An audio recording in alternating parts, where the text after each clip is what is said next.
हिंदुस्तान में जब रंजीत सिंह की हुकूमत थी और वो सिख था और हिंदू मज़हब और सिख मज़हब में गाय को ज़बह करना हराम और नाजायज़ है, तो रंजीत सिंह ने देखा कि बकरीद में मुसलमान गायों को ज़बह करते हैं, कुर्बानी करते हैं।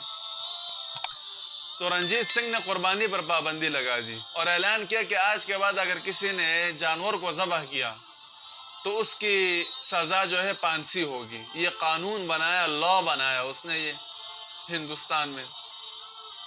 तो बकरा ईद के मौके पर एक मुसलमान था, उसको बड़ा जज्बा आया कि मैं कुर्बानी करूं और कानून था, पाबंदी थी। तो उसने घर के अंदर एक गाय ज़बह की चुपके से, ताकि किसी को पता न चले। लेकिन जब उसकी ओजड़ी और खून जब उसने बाहर निकाली तो उसका पड़ोसी था हिंदू, उसने देख लिया। जब हिंदू ने उसे देखा तो हिंदू ने उसको कहा कि मैं आपकी शिकायत लगाऊंगा, मैंने तो आपको देख लिया, अभी आपको नहीं छोड़ूंगा, रंजीत सिंह को शिकायत लगाऊंगा ताकि आपको सज़ा दे, फांसी करें। क्यों आपने हमारी गौ माताओं को ज़बह किया पाबंदी होने के बावजूद? क्योंकि हिंदू तो गाय को अपनी माँ समझते हैं। मुसलमान ने उसको समझाया कि आप ऐसा न करें और शिकायत न लगाए, आप तो मेरे पड़ोसी है और पड़ोसी का ख्याल रखना ज़रूरी है, आप मेरा ख्याल रखें। तो हिंदू ने कहा नहीं, आपने गांव माता को ज़बह किया है, मार डाला है, इस वजह से अभी शिकायत लगानी पड़ेगी आपकी।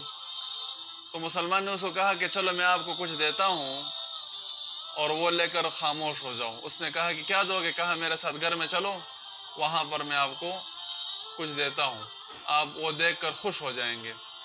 हिंदू को जब अपने घर ले गया तो वहाँ पर उसको ज़बह कर दिया गाय के साथ हिंदू को भी ज़बह कर दिया। तो जब उसको ज़बह कर दिया, मार दिया, उसको बोरी में डालकर रवाना किया कि कहीं दरिया में फेंक दे।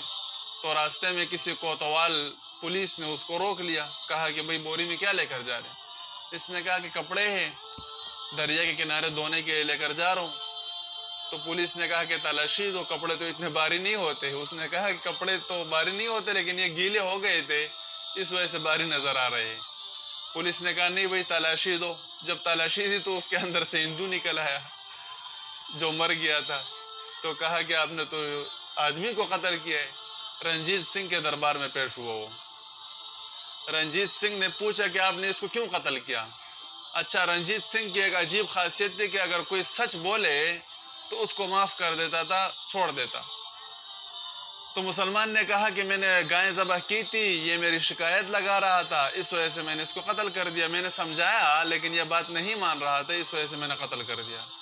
रंजीत सिंह ने कहा कि आपने सच बोला, इस वजह से मैं आपको छोड़ रहा हूँ, लेकिन आइंदा के लिए ऐसा नहीं करना। मुसलमान ने कहा ठीक है। अगले साल फिर इसी मुसलमान ने दोबारा 2 गायें ज़बह की और रोड पर ज़बह की। तो पुलिस ने इसको पकड़कर रंजीत सिंह के दरबार में पेश कर दिया। रंजीत सिंह ने कहा कि ये तो वही आदमी है, इसको जेल में बंद कर दो और सुबह 4 बजे इसको फांसी कर दो। जेल में उसको बंद कर दिया। रात के 1 बजे रंजीत सिंह का बेटा पैदा हुआ और कई ज़माने से रंजीत सिंह की औलाद नहीं थी, बेटा नहीं था। तो बीवी ने रंजीत सिंह को बुलाया और कहा कि हमें इतने ज़माने बाद, मन्नतों के बाद बेटा मिला है, खुशी का मौका है, तो उस मुसलमान को आप छोड़ दें, फांसी न करें। तो रंजीत सिंह ने आर्डर जारी किया कि मुसलमान को छोड़ दिया जाए, उसको फांसी न कर दिया जाए। अगले साल उस मुसलमान ने 3 गायें ज़बह की, फिर रंजीत सिंह के दरबार में पेश हुआ। तो रंजीत सिंह ने मुसलमान को कहा कि मेरे और आपके खुदा के दरमियान 3 सालों से लड़ाई जारी है, मैं आपको कत्ल करना चाहता हूँ और आपका खुदा मुझसे आपको बचाना चाहता है, और आपका खुदा गालिब है, मैं मगलूब हूँ, वो मुझसे हर बात जीत रहा है।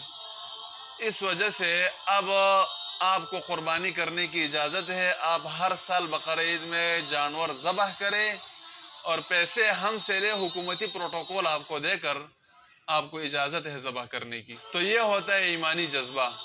जब आदमी अल्लाह के लिए कुर्बानी देता है तो अल्लाह रब्बुल इज़्ज़त उसके लिए रास्ते खोल देते हैं और बड़ी सी बड़ी रुकावट उसके लिए ख़त्म हो जाती है। तो ये जो कुर्बानी है, ये भी दरअसल एक ट्रेनिंग है मुसलमानों के लिए, क्योंकि इसमें एक माल भी खर्च किया जाता है, क्योंकि जानवर ख़रीदना ये पैसों पर होता है। और दूसरा जानवर का खून बहाया जाता है।